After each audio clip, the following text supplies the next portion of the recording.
ครับสบายดีทุกคนวันนี้ขอมาพบกับตู่สวรรค์บาลเมที่เก้าพี่น้องวันนี้ก็ฝนตกมาเลี้ยงงัวอยู่ข้างหน้าเลี้ยงงัวเพื่อเลี้ยงเนาะฝนตกพี่น้องเด้ยเขาก็ยังบุกเกี่ยวข้างนี้ยังบุกเกี่ยวเด้อบอนเฮาปล่อยงัวเนี่ยเขาเกี่ยวเมื่อวานวันนี้ก็ฝนก็ตกฟ้าเป็นจังได้ทางเหนือทางใต้เขาเนี่ยฝนตกอยู่บ่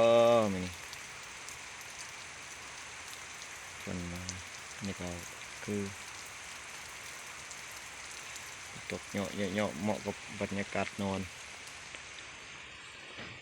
งัวเนี่ยมี13 ตัว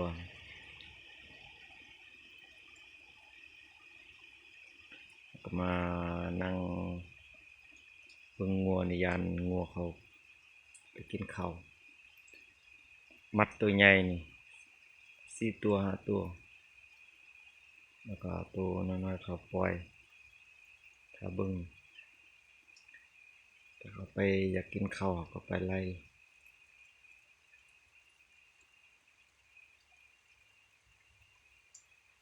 บรรยากาศมื้อนี้นี่บ่ค่อยจะสะดวกเท่าใดนี่คือ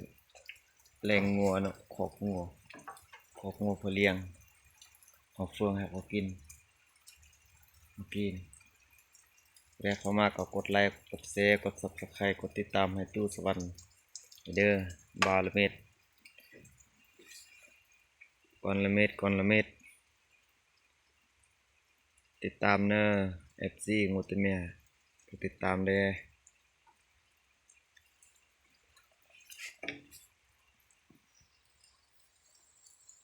ดู